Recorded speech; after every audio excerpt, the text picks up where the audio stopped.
Hola, somos María Moure. y Noemí González Eguizábal y esto es Ecocreando. Somos dos apasionadas de la sostenibilidad. Yo tengo un toque con los residuos. Y yo con las energías renovables. Y queremos compartir a través de este canal nuestras inquietudes, hablar sobre tendencias y acercar un poco más ciertos conceptos que a veces quedan poco definidos o confusos. En cada capítulo hablaremos de una temática y contaremos con la opinión de una persona profesional en el sector. ¿Comenzamos?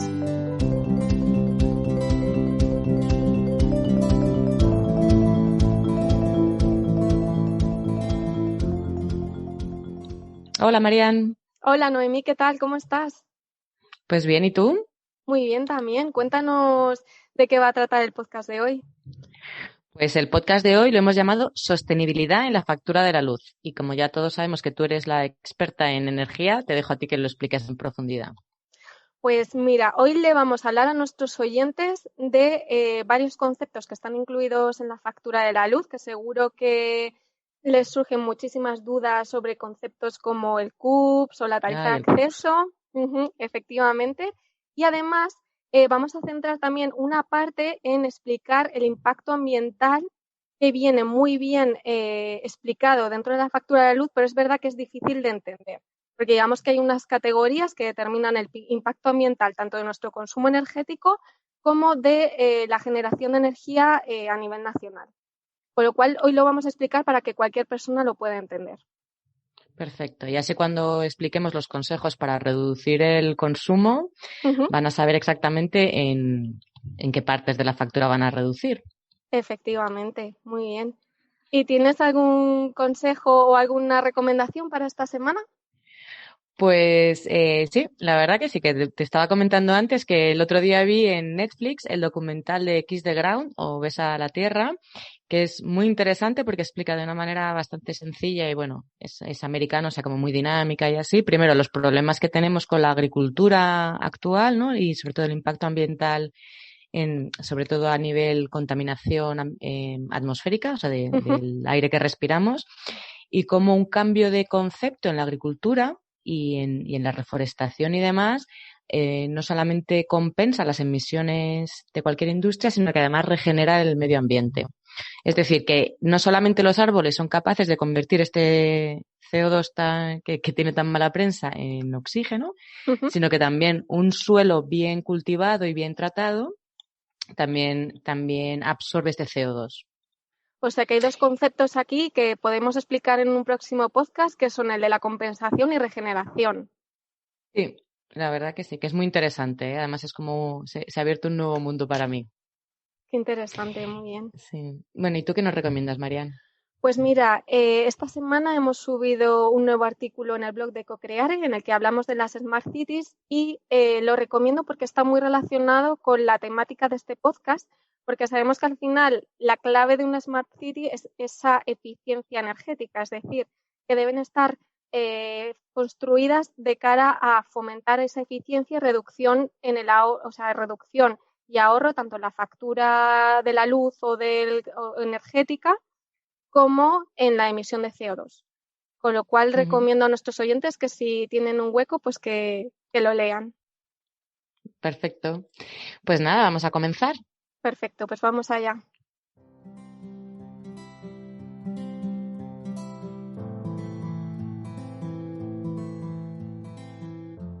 ¿Sabías que la energía renovable tiene un papel fundamental en el camino hacia un futuro más sostenible y la lucha contra el cambio climático? Un sistema energético que está basado en energías renovables y es bajo en carbono fomenta la economía local, ayuda a la creación de empleo, a combatir y reducir el daño ambiental, mejorar la salud humana, el bienestar y el desarrollo, así como reducir las desigualdades sociales y de género.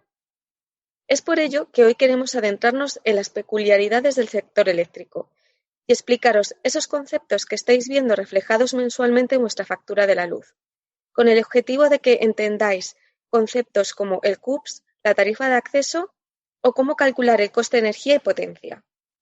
Y nos adentraremos también en la explicación del impacto ambiental que veréis reflejado en la última hoja de vuestra factura de la luz. Y como ya hicimos en nuestro anterior podcast, destacaremos algunas buenas prácticas de empresas y organizaciones que están realizando una labor para avanzar hacia un modelo energético más sostenible y transparente.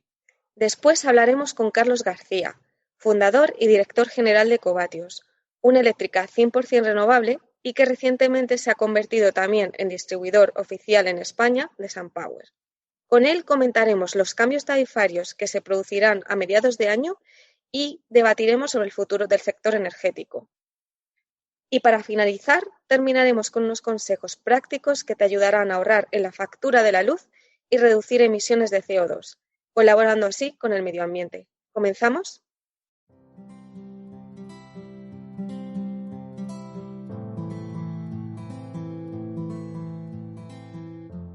Pues vamos allá con los conceptos clave. Comenzamos por las diferencias entre comercializadora de electricidad y distribuidora de electricidad. La distribuidora viene asignada por zona, es decir, no la podemos elegir, y es la encargada del correcto mantenimiento de la red, es decir, por dónde viaja la electricidad, y propietaria del contador, por lo que es la empresa que va a tomar mensualmente nuestra lectura. Por otro lado, la comercializadora sí que la podemos elegir. Podemos decidir con qué compañía estar. De hecho, en la actualidad hay más de 200 eléctricas activas y operando, por lo que existe una amplia oferta. En este caso sería la empresa que nos emitirá la factura mes a mes y para ello opera en el mercado comprando y vendiendo electricidad. En España el sistema eléctrico está regulado a través de ciertos organismos que velan por el correcto funcionamiento y cumplimiento de este sector. Por lo que vamos a hablar de las funciones muy brevemente que desempeñan entidades como Red Eléctrica, o MIE o la CNMC. Red Eléctrica de España es la compañía encargada de la operación del sistema eléctrico y el transporte de la electricidad. OMIE, operador del mercado eléctrico, es el organismo encargado de la gestión del mercado diario e intradiario, es decir, donde se realiza la compra y venta de la electricidad. Y por último, la CNMC, Comisión Nacional de Mercado y Competencia, es el organismo que garantiza y promueve el buen funcionamiento y existencia de una competencia efectiva en todos los mercados en beneficio de los consumidores, además de velar por una regulación eficiente. Y debemos diferenciar también entre comercializadoras en mercado libre que asignan libremente un precio de la energía a ofertar frente a las COR, comercializadoras de referencia, que operan en el mercado regulado, vendiendo la energía con una tarifa regulada que fija el gobierno que se llama PVPC, precio voluntario para el pequeño consumidor y el bono social. Ahora vamos a explicar los conceptos que aparecen reflejados en la factura de la luz. Seguro que uno de los conceptos que más llaman la atención es el CUPS, o también llamado Código Unificado del Punto de Suministro. Es un código que empieza por ES y tiene una combinación de varios números y letras. Este código no tiene otra finalidad más que la de identificar nuestra instalación, es decir, podría definirse como el DNI de nuestro punto de suministro. Continuamos con la tarifa de acceso, que en muchos casos se confunde con el nombre comercial que pone la compañía, ya que también puede venir reflejado como tarifa. Las tarifas de acceso vienen determinadas por la potencia contratada, es decir, hay unos rangos de potencia que determinarán que se asigne una u otra. Vamos a poner un ejemplo. Si lo habitual de una vivienda es tener contratada una potencia de menos de 10 kilovatios, la tarifa que corresponde en este caso sería una 2.0A o 2.0 DHA en el caso de que tengamos contratada la discriminación horaria. Recuerda que cuando se hagan efectivos los cambios regulatorios, también cambiará el nombre de la tarifa de acceso y pasará en este caso a denominarse 2.0 TD, correspondiente a estas tarifas de las que acabamos de hablar. Vamos a entrar en los conceptos que se facturan y empezaremos hablando del término variable o energía. La energía es el consumo que nuestro contador registra. ¿Quieres saber cómo se calcula la factura de la luz? Pues la distribuidora de la zona tomará la lectura. Normalmente es de forma mensual, aunque en algún caso puede ser bimensual. Envía la lectura a tu comercializadora, que es la que va a emitir la factura de ese periodo. Y el coste se calcula multiplicando el consumo por el precio de la energía que hayas contratado. Vamos a poner un ejemplo. Si tu consumo este mes ha sido de 100 kilovatios hora y el precio de la energía que tienes es de 0,14 euros el kilovatio hora, el coste de la energía ese mes será de 14 euros. Aquí es importante que hablemos de las dos modalidades en el precio de la energía, que son precio fijo y precio indexado. Mediante el precio fijo, firmas con tu comercializador un precio cerrado que se te aplicará normalmente por un año. Es la duración habitual del contrato. Pasado ese año, el precio se puede mantener, puede variar. En el caso del precio indexado, este va vinculado al precio de la energía en el mercado, es decir, que el precio variará mes a mes.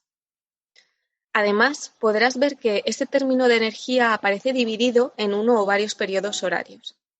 Estos fijan divisiones por horas en las que se aplica un precio de energía distinto y para algunas tarifas incluso el de la potencia puede ser distinto. Ahora vamos a hablar del término de potencia. La potencia es el término fijo de nuestra factura. ¿Y cómo se calcula? Cogiendo la potencia que tengamos contratada por el precio de la potencia y los días facturados, es decir, los que incluye tu factura. Pongamos el ejemplo de que tenemos contratada una potencia de 3 kilovatios y que nos han facturado 30 días. En este caso multiplicaríamos 3 por 30 y por el precio de la potencia que nos aplique nuestro comercializador.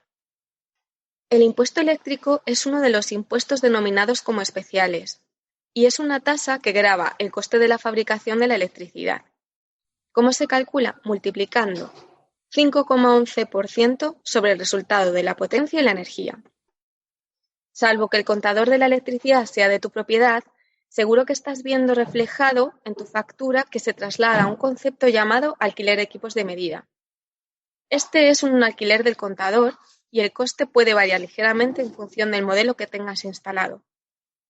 Y por último, y sobre todo lo anterior, es decir, sobre el resultado de la energía, de la potencia, del impuesto eléctrico y del equipo de medida en el caso de que se te esté reflejando, se aplicará el IVA. Así, en una factura eléctrica, lo que se aplica es el 21%.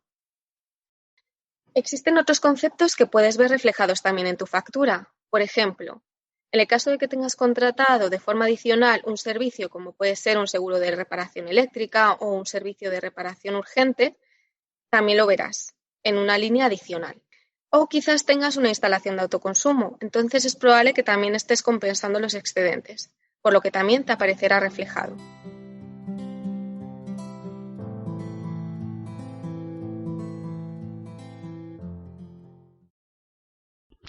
En la última hoja de tu factura viene información muy importante sobre el tipo de electricidad que estás promoviendo y que se mide por el impacto ambiental de la energía que suministra tu comercializador. Al igual que en el etiquetado de los electrodomésticos, existe una escala de la A a la G, donde A marca el mínimo impacto ambiental, 0 emisiones de CO2 y 0 residuos de alta actividad, y G la de mayor impacto ambiental. ¿Con esto qué queremos decir? Que para que un comercializador sea 100% renovable deberá estar enmarcado dentro de la categoría A, garantizando que la energía proviene en su totalidad de fuentes renovables. En España todo esto se regula a través del sistema de garantías de origen y es controlado por la CNMC. Como hemos indicado antes, para que la energía de una comercializadora sea catalogada como 100% renovable, debe garantizar que al menos el volumen de electricidad que suministra a sus clientes es igual o superior a la energía generada por los productores de energía limpia. Y aquí debemos poner especial atención porque muchas comercializadoras que se anuncian como verdes o renovables en realidad tienen una mezcla de fuentes limpias con otras fuentes contaminantes. Esto lo comprobamos si en el mix de producción que aparece en la factura vemos porcentajes de otras fuentes como el carbón o el gas. Además, en nuestra factura de la luz tenemos acceso a otra información que quizá no sabías, y es que anualmente se actualiza el porcentaje de producción energética a nivel nacional. Los últimos datos disponibles son los del 2019 y nos muestran que el mix del sistema energético español está situado dentro de la categoría D, lamentablemente muy lejos de la categoría A, que marca el menor impacto ambiental. Esto se debe a que en el mix de producción entran fuentes muy contaminantes como el gas, que supuso el 21,5% de la producción total, o el carbón, que si bien es cierto que cada vez se utiliza menos, aún tiene una aportación dentro del mix del 4,9%. Otra fuente que tiene un porcentaje relevante dentro del mix es la nuclear, con un 21,8%, que aunque es una fuente energética libre de emisiones CO2, sabemos que puede llegar a ser muy peligrosa para la salud y el medio ambiente, sobre todo el tema de los residuos nucleares. ¿Y qué porcentaje tienen las energías renovables dentro de este mix? Si bien es la fuente energética con mayor aportación, el 37%, se queda muy lejos de los planes para la Agenda 2030 y el cumplimiento de los Objetivos de Desarrollo Sostenible, que marcan un horizonte en el que para el año 2030 el 70% de la generación eléctrica en España debe ser renovable y que se alcance la neutralidad en carbono para el 2050, es decir, que en este caso, en el 2050, la generación eléctrica en España debe ser 100% renovable. Para alcanzar la neutralidad en carbono, el Ministerio de Transición Energética ha trabajado en un Plan de Energía y Clima 2021-2030. En este plan se recogen los retos y oportunidades de las 5 dimensiones establecidas en la Unión de la Energía para Europa. Estas dimensiones son la descarbonización del sector energético, la eficiencia energética, en tercer lugar, la seguridad energética, después el mercado interior de la energía y, por último, investigación, innovación y competitividad. El objetivo de este plan no es otro que lograr que las energías renovables sean cada vez más competitivas, fomentar el autoconsumo, considerando autoconsumo aquella energía que producimos para nuestro consumo individual al instalar placas solares en el tejado de nuestra vivienda o negocio, fomentar también la generación distribuida, que sería un modelo por el que se instalarán pequeñas fuentes de generación cerca de los puntos de consumo, de forma que no todo el consumo dependa de las grandes centrales de generación convencionales de energía. Y también fomentar la gestión de la demanda a través de agregadores, es decir, empresas que gestionan muchos puntos de consumo con el objetivo de ofrecer ahorro a sus clientes a cambio de un margen y de prestar servicios al sistema eléctrico a cambio de un ingreso. Por su parte, la Comisión Europea ha elaborado el Pacto Verde Europeo, que viene a ser una hoja de ruta para dotar a la Unión Europea de una economía sostenible y alcanzar esa neutralidad en carbono en el año 2050, descarbonizando el sistema energético y fomentando sistemas de transporte respetuosos con el medio ambiente.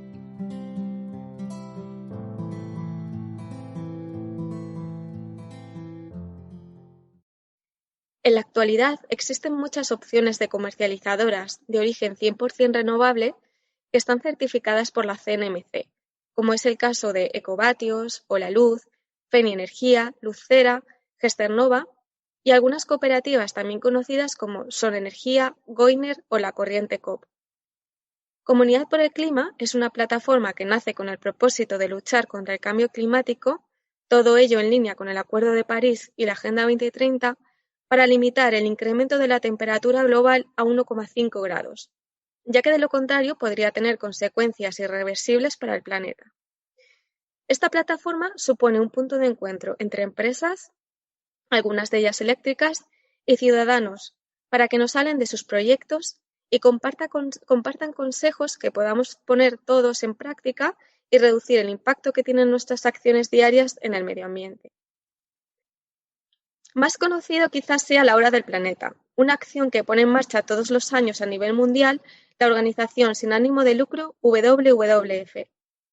El objetivo es concienciar sobre el uso que hacemos de la energía y pide tanto a ciudadanos, instituciones como empresas que se sumen a esta iniciativa con un gesto muy sencillo: apagar las luces durante 1 hora, una forma de llamar la atención sobre el gran problema climático que estamos viviendo. Por último, Ecoenergía es una ecoetiqueta de la energía internacional sin ánimo de lucro, que certifica el origen de la energía 100% renovable y promueve la acción climática. ¿Cómo lo consigue? Aquellos ciudadanos y empresas que usen energía certificada con este sello, en España pueden hacerlo a través de Ecovatios, por ejemplo, podrán financiar proyectos que combaten la pobreza energética. Para facilitarnos el proceso de búsqueda y comparativa de ofertas en relación a las comercializadoras de electricidad verde, existen varios comparadores online que nos ayudarán en dicho proceso. Escoger una tarifa verde no implica que ésta sea más cara, ya que todos los comercializadores ofrecen ofertas similares y competitivas y realiza la compraventa de electricidad en el mismo mercado. Comenzamos hablando del comparador de la CNMC, que nos permite realizar búsquedas de ofertas de luz y gas de forma rápida y sencilla y filtrar si la oferta es de energía verde o no. QueListo es otro comparador de energía que nos permite recibir por correo electrónico una comparativa con las ofertas más beneficiosas según nuestras necesidades. Y por último, ClickKoala.com, que es un buscador sostenible, es decir, garantiza que todas las empresas que aparecen en el buscador tienen algún tipo de certificación ecológica. Así, podemos elegir dentro del comparador las distintas categorías, entre ellas energías renovables, donde aparecerán varias alternativas de ofertas de estas compañías comercializadoras de electricidad verde.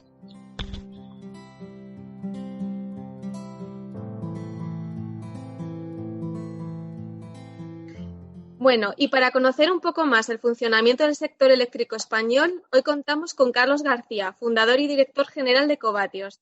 Hola Carlos, ¿qué tal? ¿Cómo estás? Muy bien, encantado de estar con vosotras. Nos Hola, Carlos. alegramos.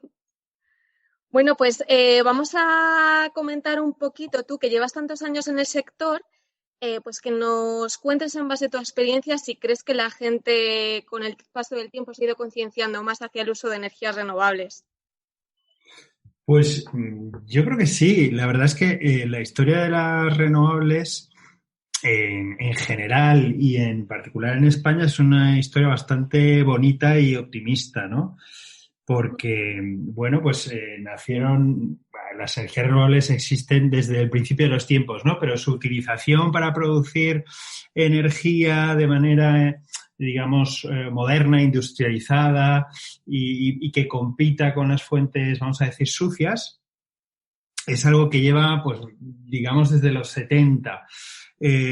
Jolín, en esos primeros años, 70, 80, pues realmente todo eran pruebas piloto y las llevaban a cabo personas muy concienciadas, hippies, vamos a decir, para entendernos, ¿no?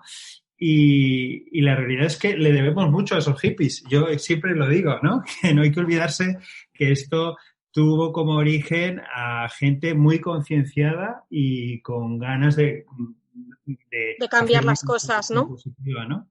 De cambiar las cosas. ¿Y cuándo crees que se dio ese gran salto? Pues mira, realmente es lo que te comentaba, o sea, los primeros, en la década de los 70, 80, fue todo pruebas de industrialización y de tecnología. Ahí el coste de, por ejemplo, de la energía eólica o la energía fotovoltaica era muy alto, ¿vale?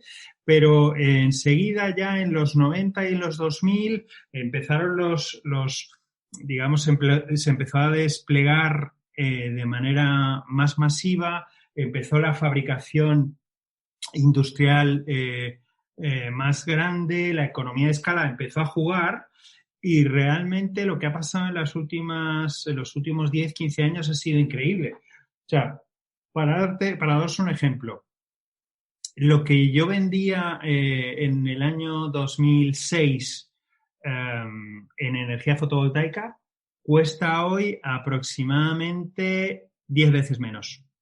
Nada. Ese es el orden de magnitud.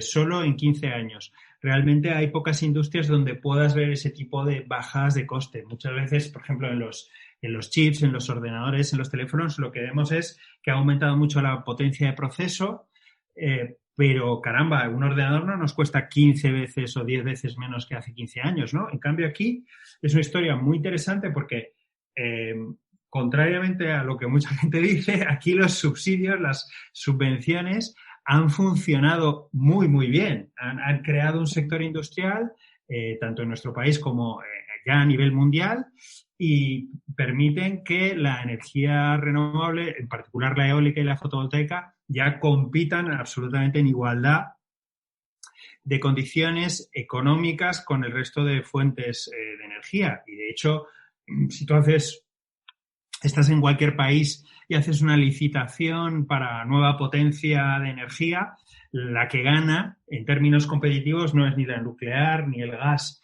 Suele ganar la eólica o la fotovoltaica, solo utilizando valoración económica. Por supuesto, además, está la contribución ambiental, ¿no? Entonces, es una historia muy bonita porque en una serie de décadas, esto nunca es cuestión de 2 o 3 años, ¿no? Pero en una serie de décadas se ha conseguido llegar a la competitividad y conseguir una solución que tiene muchas ventajas medioambientales, y eso lo conocemos todos, también sea competitiva económicamente. Entonces, es una historia que yo creo que vale la pena recordar, ¿no? Porque es interesante y es positiva, ¿no? De cómo la tecnología nos conduce a un sitio mejor del que partíamos.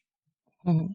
Y en cuanto a las compañías que ofrecen energía 100% renovable, que han surgido muchas comercializadoras en los últimos años, ¿cuándo ha empezado a ser una tendencia? Quiero decir, ¿a partir de qué momento la gente se ha concienciado y pasa su factura a una factura de este tipo de comercializadoras como es Ecovatios, ¿no? Pues la verdad es que aquí ha pasado un poco parecido, lo que pasa es que afortunadamente en un periodo más corto de tiempo la liberalización eléctrica pues lleva ya 20 años de ese estilo, ¿no? Uh-huh. Y entonces Sí. al principio mucha gente tenía muchas preocupaciones de, oye, pero voy a perder la luz, hay un corte de luz si me cambio de un suministrador a otro. Tenía miedo, ¿no?, en relación con los posibles riesgos. La realidad es que una vez la gente entiende que es un proceso muy sencillo, que no hace falta ningún cambio de contador, ninguna visita al punto de suministro, sino que todo se puede hacer, incluso se puede firmar, en nuestro caso al menos, los contratos se firman de manera electrónica, de manera muy sencilla, con un SMS, y que no hay que hacer nada físico, pues la gente va perdiendo el miedo. Y afortunadamente ahora es algo tan normal como puede ser para cualquier usuario cambiarse de proveedor de móvil De o telefonía. de telefonía, ¿no? Entonces, Sí.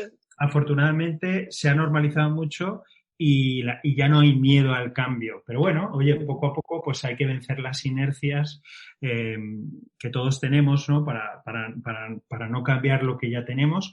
Pero sí que te diré que cada vez evoluciona a ser un mercado más dinámico y la gente ha perdido el miedo al cambio.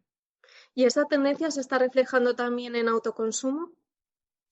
Pues, Marian, lo del autoconsumo también es una historia interesante porque, bueno, sabéis que tuvo unos periodos muy oscuros aquí en España, ¿no?, con el famoso impuesto al sol, que era una cosa bastante ridícula y un poco era el hazmerreír, éramos el hazmerreír de Europa y del mundo, ¿no?, cuando todo el mundo sabe que en España tenemos la mejor radiación de Europa, y el mejor potencial, y sin embargo aquí estaba básicamente no prohibido, pero había muchas barreras al autoconsumo.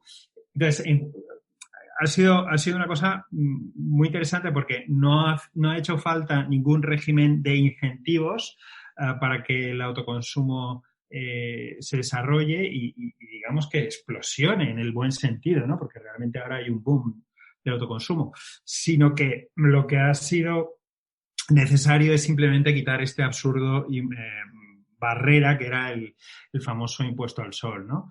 Entonces, en cuanto se han quitado las barreras regulatorias, el mercado ha funcionado de manera muy natural y un mercado que no existía hace 3 años ahora es muy boyante, y la buena noticia es que esto no solo es bueno para los consumidores que pueden ahorrar en su factura y contribuir a la reducción de emisiones con un gesto sencillo y relativamente económico, ¿no? Pues a lo mejor una inversión en autoconsumo para tu casa cuesta 5.000 euros, 4.000, depende del tamaño, de los materiales que utilices, etcétera, sino que tiene una derivada muy interesante y es que produce muchísimo empleo local.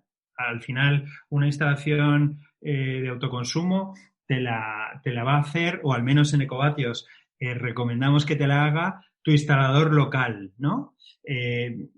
Creemos que entonces eso crea una red muy tupida de pequeñas empresas que van a poder vivir de este sector durante muchos años y con un campo y un recorrido enorme. Yo diría que, no sé, por decir algo, 10 años, pero realmente quizá el recorrido puede ser 20 o 25, ¿no?, hasta que consigamos que una proporción relevante de los tejados tengan energía solar. Con lo cual, esta también es una historia bonita de un sector que lo único que necesita es que se le quiten las barreras, no necesita subvenciones ni incentivos, y que además tiene una capacidad de crear empleo local y cualificado muy importante. Y sabemos además que Ecovatios ha apostado siempre fuertemente por el autoconsumo. Cuéntanos un poquito qué línea has seguido estratégica para apoyar este sector. Bueno, nosotros siempre el autoconsumo estaba ya en Ecovatios antes de que Ecovatios naciese casi, ¿no? Era uno de los pilares estratégicos de la compañía. Y entonces, incluso en los años iniciales, pues apostamos por ello, aunque estaba el famoso peaje de respaldo, nosotros intentamos hacer pedagogía que incluso con ese peaje de respaldo las instalaciones, sobre todo comerciales e industriales en este momento, tenían sentido económico, ¿no? Entonces, esa idea que en ese momento requería mucha pedagogía y explicar, oye, pero no está prohibido, pero no me van a poner una multa, pues la verdad es que nos posicionó muy bien como la eléctrica favorable al autoconsumo, vamos a decir, ¿no? Uh-huh. Y en ese momento eso era raro, ¿no?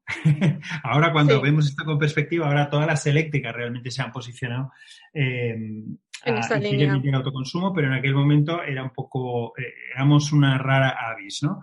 Entonces, hemos seguido estos años acompañando, digamos, al sector. Ahora que hay un entorno regulatorio favorable, lo que hemos hecho, hemos dado un paso más con un acuerdo con una compañía que es referencia en fabricación de paneles solares que se llama SunPower uh-huh. y que produce los paneles más eficientes que hay, que producen más, tienen mayor garantía.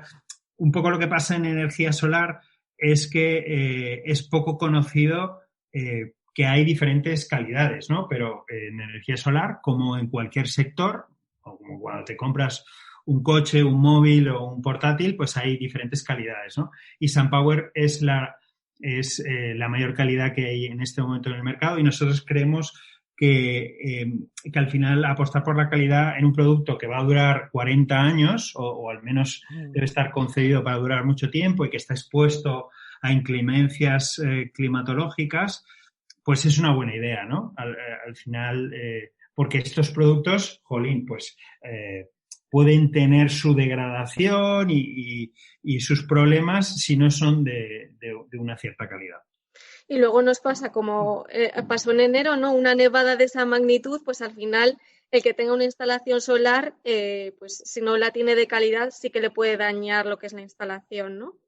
Sí, efectivamente. Y los que llevamos tiempo en el sector sabemos que hay problemas. O sea, no se trata de alarmar a la gente porque la tecnología fotovoltaica es una tecnología consolidada y muy interesante, pero es verdad que hay calidades y entonces los que llevamos más tiempo pues hemos visto pues puntos calientes, deslaminaciones y cosas pues que al final influyen en quizá la seguridad de la instalación y también en la productividad de la instalación, ¿no? Entonces, lo que tú decías es cierto. No solo hay filomenas, que vamos a tener unas cuantas más en los próximos 40 años, sino hay ciclos diarios de frío y calor, hay heladas, es decir, hay oscilaciones térmicas diarias y estacionales, hay vientos que afectan a la torsión de los paneles, es decir, hay muchos factores que tienen que ver con que al final los paneles solares están expuestos ahí de manera muy valiente, ¿no?, a lo que pueda llegar durante los próximos, pues eso, 25, 30, 40 años. Entonces, es muy importante estar seguro de que lo que instalas tiene la mayor calidad posible. Uh-huh. Y volviendo un poco al tema de nuestro podcast que María nos ha explicado, bueno, nos está explicando cómo es la nueva factura de la luz. ¿Tú crees, Carlos, que además del ahorro económico va a haber un ahorro energético o un ahorro en cuanto a emisiones de CO2 y demás? Es una buena pregunta, Noemí. El objetivo yo creo que no es malo. Este cambio regulatorio, vamos a decir que introduce señales para que el consumidor entienda cuánto es mejor y peor para el sistema que consumas, ¿no? Entonces, básicamente lo que hace es exagerar, digamos, algo que ya existía, por ejemplo, cuando elegíamos una tarifa de discriminación horaria, ya sabíamos que por la noche la energía nos iba a costar más barata. Pues esto ahora se aumenta esta diferencia y lo que se busca es que el cliente entienda realmente que consumir en las horas puntas le va a costar más de lo que le cuesta ahora, con lo cual, caramba, va a haber que pensarlo, ¿no?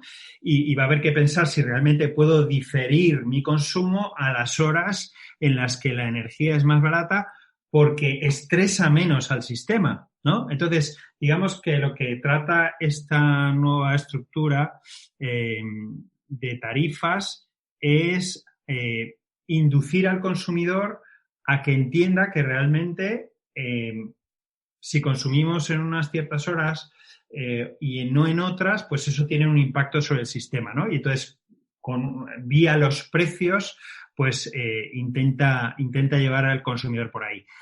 El efecto va a ser que si tú ahorras energía en las horas caras, pues porque pones aislamiento térmico o porque instalas, por ejemplo, autoconsumo, vas a pagar menos que antes. Si no haces nada y no cambias tus hábitos, vas a pagar más que antes. Esa sería un poco la conclusión. Ahora, ¿cómo se ha llegado a esa regulación? Pues es verdad que es un poco más compleja todavía. La factura va a ser un poquito más compleja todavía de lo que era antes. Por ejemplo, va a haber 3 periodos diferentes en los que se paga la luz a precios diferentes cada día. Va a haber 2 periodos de potencia. Vas a poder contratar una potencia por la noche y una potencia diaria. Los festivos van a tener un precio de la luz diferente a los laborables. Es decir, hay una casuística que hace un poquito complejo transmitir a los clientes cómo hacer, pero en realidad el objetivo, vamos a decir, que está bien, es bien intencionado, ¿no? A nivel medioambiental. O sea, que al final busca como una respuesta por parte del usuario para que se adapte, ¿no? O cambie sus hábitos de consumo de alguna forma para conseguir un efecto de ahorro. Eso es, sí, efectivamente. Y eso es un poco, por ejemplo, pues un ejemplo muy práctico es que la potencia contratada va a tener un coste muy bajito en las horas nocturnas. ¿Por qué está pensado esto? Pues, por ejemplo, si tú piensas en instalarte un coche eléctrico, pues ahí puedes, digamos, aumentar tu potencia contratada y que eso no sea gravoso para ti. Y además el coste de la energía va a ser muy bajito. O sea que vas a poder aumentar tu potencia contratada para cargar el coche por la noche y esa energía que utilices va a ser barata. Entonces, ese es un ejemplo de un cambio que está pensando en, oye, viene el coche eléctrico tiene sentido medioambiental, permitamos que la gente lo cargue, pero no lo cargue a las 2 de la tarde o a las 7 de la tarde, que la red está estresada, digamos, porque estamos todo el mundo consumiendo al máximo, que lo cargue a las de 12 de la noche a 7 de la mañana, que la red está muy tranquila. Ese sería un ejemplo. Y con todo esto que nos has contado, ¿cómo ves tú la tendencia del sector eléctrico en España, energético? Bueno, pues es un momento muy interesante porque digamos que el sector eléctrico en España tiene ya un porcentaje de renovables relativamente alto, el 40, más del 40% ya, 42, 43% de la energía es puramente renovable. Si añades al 40 y pico por ciento de energía renovable el 20 y algo por ciento que produce la nuclear, estaríamos hablando de en torno al 65% de energía que no emite nada, ¿vale? El resto sería el gas. Entonces, ahora, el objetivo, y no es un objetivo ambicioso, es conseguir relativamente pronto, a lo mejor en una década, que ese 40 y algo en el que estamos de renovables, pues pase al 60-70.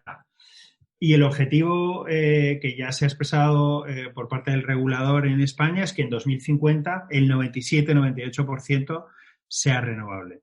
Es decir que el otro día lo hablaba con unos amigos del sector, realmente en el sector eléctrico vamos a decir que la batalla está ganada, entre comillas. Hay que avanzar mucho, hay que avanzar rápido porque tenemos una urgencia climática, pero afortunadamente, un poco por lo que decíamos antes, las energías renovables son competitivas, ganan en términos económicos a las tradicionales, con lo cual no hay truco, es muy sencillo. Hay que incorporar más y eso se va a hacer sí o sí y se va a hacer relativamente rápido.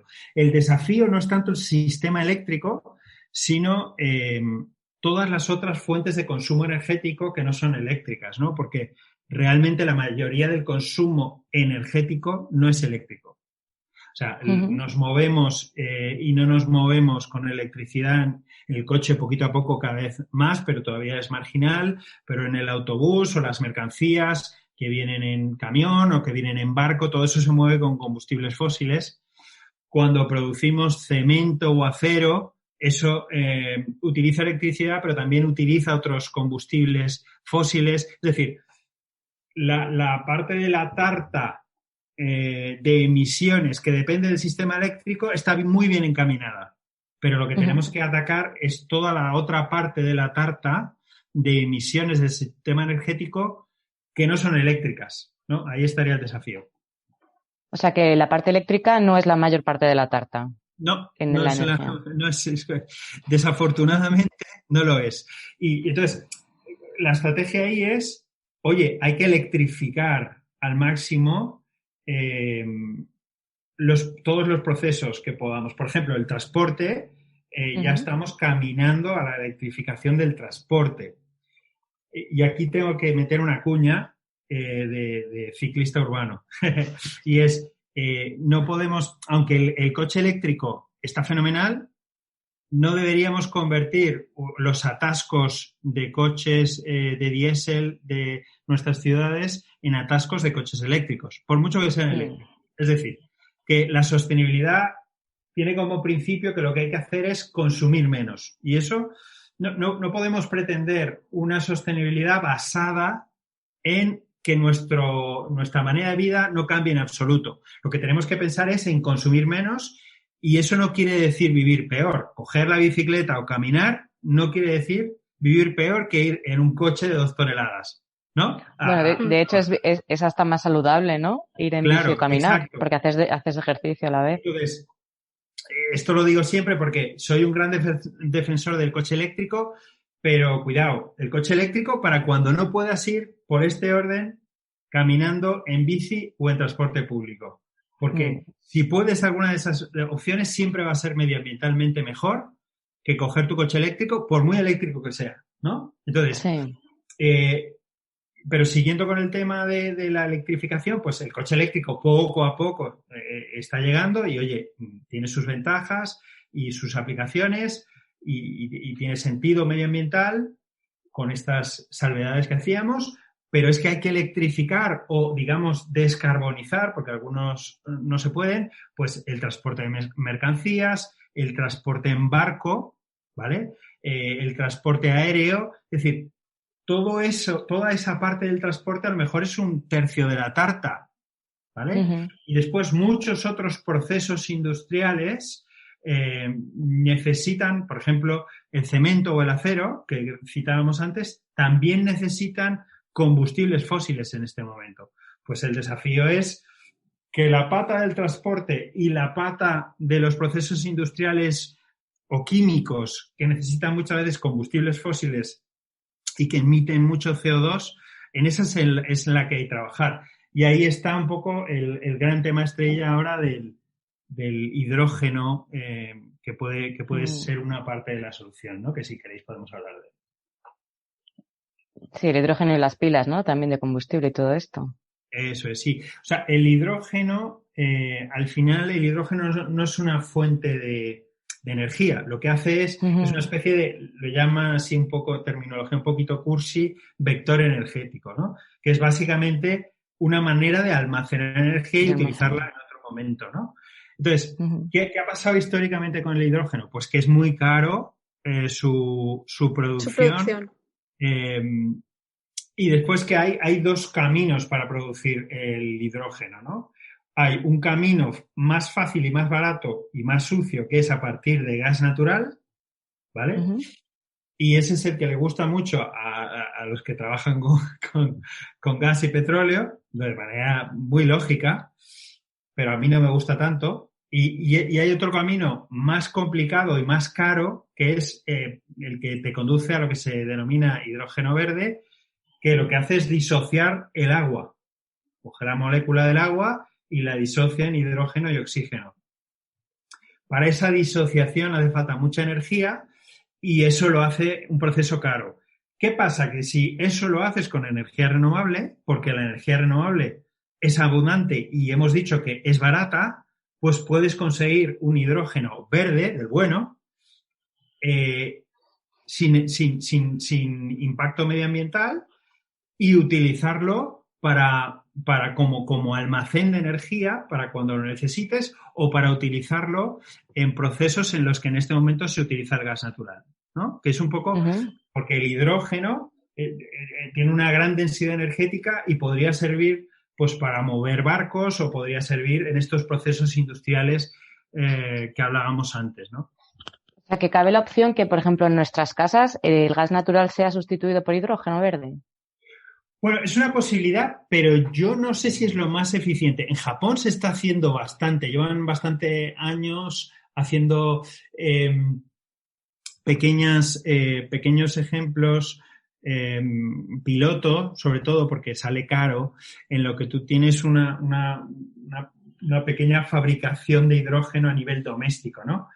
Uh-huh. Pero no sé si es necesario. O sea, en las casas a nivel residencial yo creo que lo más eficiente es utilizar una tecnología que ya está disponible a nivel comercial que se llama bomba de calor, ¿vale?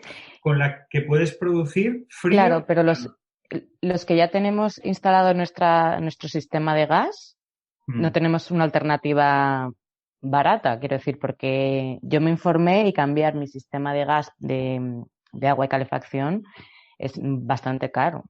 Sí. Y mi casa es muy pequeña. Sí, efectivamente. Bueno, los sistemas de bomba de calor efectivamente tienen un coste relativamente alto y quizá se podría hacer algo a nivel de fiscalidad, ¿no? Al final, efectivamente, el gas sale demasiado barato como fuente de combustible, ¿no? Entonces, no hay un incentivo claro para invertir en eficiencia energética o en esta fuente que te digo yo de la bomba de calor. Pero realmente, si nos preocupa este tema, pues el camino va a ir por ahí. Pero estoy de acuerdo contigo que tendría que haber mecanismos, pues no sé si de ayudas fiscales o de algún tipo, para que alguien concienciado pueda cambiar su sistema de gas a un sistema de bomba de calor que va con electricidad, que hemos dicho que se puede obtener con renovables, ¿no? Por lo tanto, todo lo que podamos migrar a electricidad es algo bueno, pero que no sea gravoso, ¿no? Tan gravoso económicamente. ¿La opción del biogás no la consideras factible? Sí, tiene, o sea, es una opción interesante. Lo que pasa es que España está un poco retrasada a nivel europeo con el tema del etiquetado, ¿no? Sería muy interesante, igual que cualquier consumidor puede contratar energía 100% renovable con un mecanismo de control por parte de la CNMC que se llama Garantías de Origen Renovable, que ellos auditan.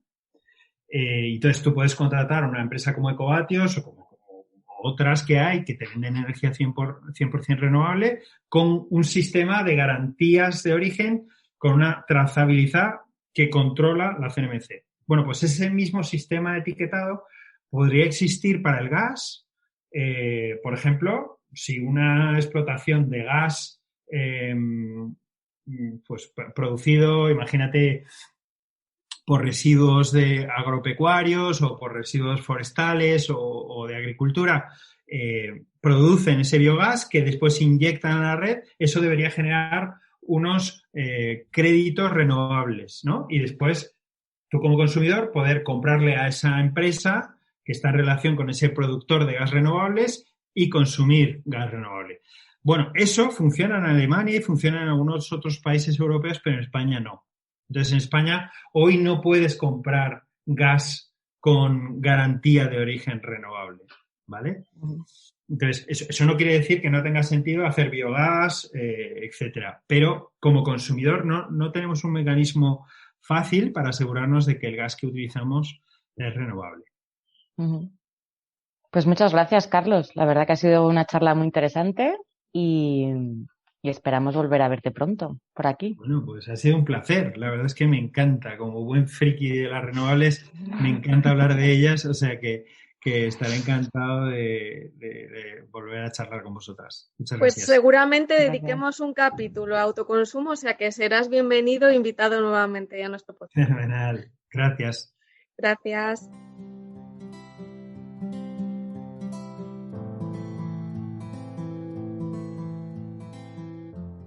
Para concluir este podcast, vamos a compartir con vosotros algunos consejos útiles que podéis aplicar en vuestro día a día y que nos ayudarán a reducir el impacto sobre el medio ambiente. La primera, obviamente, es contratar la electricidad a través de una comercializadora 100% renovable, una gestión que apenas te llevará unos minutos. También puedes optar por el autoconsumo, que por su complejidad y extensión le vamos a dedicar otro podcast completo. En cualquiera de los dos casos, tanto la comercializadora 100% renovable como el autoconsumo ayudarás significativamente a reducir las emisiones de CO2. Y aunque contratemos este tipo de electricidad, no está de más llevar a cabo otras acciones de ahorro de energía que beneficiarán tanto a tu economía como al medio ambiente. Con respecto al tema de la climatización, en invierno se aconseja tener la calefacción, ya sea de gas o eléctrica, a una temperatura constante de alrededor de unos 21 grados, que es una temperatura confortable y que te ayudará a reducir la factura tanto la factura del gas, si es de gas o eléctrica. Y en verano se recomienda que el aire acondicionado oscile entre los 24 y los 26 grados. En este rango conseguirás ahorrar hasta un 26% en la factura frente a temperaturas más bajas. Y además es una buena temperatura también para no notar tanto cambio cuando salgamos a la calle. Si hablamos de la iluminación en los hogares, esta puede suponer hasta el 12% de la energía consumida. Por lo que proponemos varias acciones que las puedes aplicar desde que termine el podcast. La primera y más sencilla es apagar las luces cuando no estés en la habitación. Más fácil imposible. La segunda, regular la iluminación. Atenuar las luces un 25% ahorra hasta un 40% de la energía utilizada y además prolonga la vida útil de la bombilla hasta 10 veces. Y por último, utilizar iluminación LED.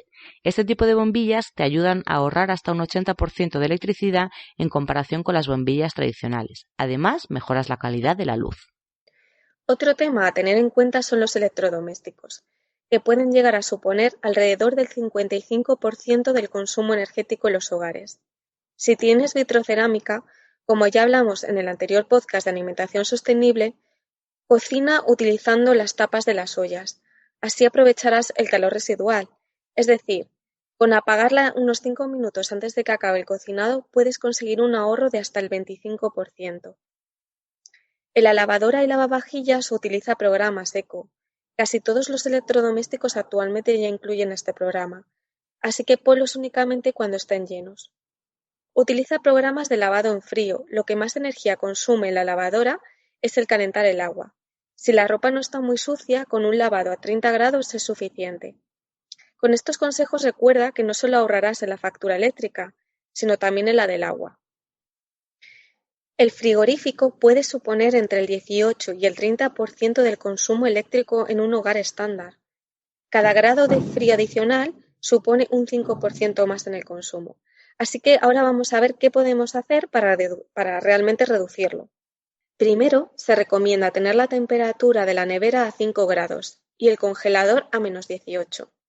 En el caso de que tu frigorífico no cuente con indicador de temperatura, se puede reducir al mínimo en invierno y poner una intensidad media en verano. Recuerda que antes de introducir un alimento cocinado en el frigorífico es conveniente dejarlo que se enfríe, ya que así se evita que el electrodoméstico se ponga en funcionamiento solo para poder recuperar la temperatura que tenía antes de introducir el alimento caliente. Si queremos descongelar un alimento, podemos utilizarlo como fuente de frío adicional. Es decir, lo puedes dejar en el frigorífico y aprovechar así el frío que desprende el alimento al descongelarse. Tan solo tendremos que acordarnos de sacarlo del congelador el día antes. Un frigorífico lleno consume menos que uno vacío. Esto se debe a que el aire mantiene mucho menos el frío que los sólidos, por lo que si tenemos el frigorífico casi vacío, cada vez que se abre la puerta se perderá una gran parte de ese frío. Para solucionarlo, se puede, por ejemplo, introducir botellas llenas de agua que ayudarán a conservar mucho mejor la temperatura. Recuerda también separar el frigorífico de la pared. se recomienda que la parte trasera tenga al menos una separación de 3 centímetros. Esto favorecerá así el intercambio de temperatura, mejorando el funcionamiento del aparato. Abre el frigorífico lo menos posible, unos pocos segundos son suficientes para perder buena parte del frío que ya se haya acumulado. Y también evita que se forme hielo o escarcha. Estos actúan como aislantes y obligan a aumentar el trabajo del frigorífico para mantener constante la temperatura. Para que te hagas una idea, una capa de 3 milímetros en el congelador incrementa el consumo en un 30%. Y si vas a sustituir alguno de los electrodomésticos de tu hogar, prioriza la eficiencia energética. Cuanto mayor sea esta, menor será el consumo energético. Sabemos que los electrodomésticos más eficientes son también más caros, pero al final este mayor coste inicial se compensará con el ahorro en la factura eléctrica a lo largo de los próximos años. Y recuerda tener cuidado con los vampiros eléctricos, esto es, el conocido stand-by, por el que hay muchos aparatos que no quedan completamente apagados y al final van sumando en el gasto energético. Algunas formas de controlarlos puede ser mediante regletas, que tengan el botón de apagado. De esa forma nos aseguramos de que quedan completamente desactivados. Si tienes poder de decisión en la empresa en la que trabajas, además de los consejos anteriores, como el de cambiar de compañía eléctrica a una 100% renovable, optimizar la temperatura en verano e invierno y demás, también te sugerimos las siguientes acciones. La primera, usar sistemas de detección en zonas de paso. Así puedes reducir hasta un 50% el consumo de estas zonas. Apagar los ordenadores cuando vas a estar ausente bastante tiempo de tu puesto de trabajo. Instalar interruptores para crear zonas de iluminación. Esto te evitará tener luces encendidas que no sean necesarias. Valorar establecer un protocolo de iluminación según las horas de sol y su uso. Piensa a ver si puedes instalar un sistema de apagado automático al terminar la jornada laboral. Mejorar la eficiencia energética de tus procesos. En las instalaciones industriales, los procesos de fabricación suponen hasta el 50% del consumo de energía. Si mejoras los procesos, baja la factura. Entraremos en más detalle sobre la eficiencia energética en futuros podcasts. También puede ser útil realizar un mantenimiento adecuado para no incrementar el consumo eléctrico. Si te planteas hacer obras de mejora, ten en cuenta los criterios de construcción eficientes y bioclimáticos. Un buen aislamiento reduce las necesidades de climatización. Además, dependiendo del tamaño de la empresa, quizá puedas optar por el autoconsumo, con la instalación de paneles solares o molinos de viento.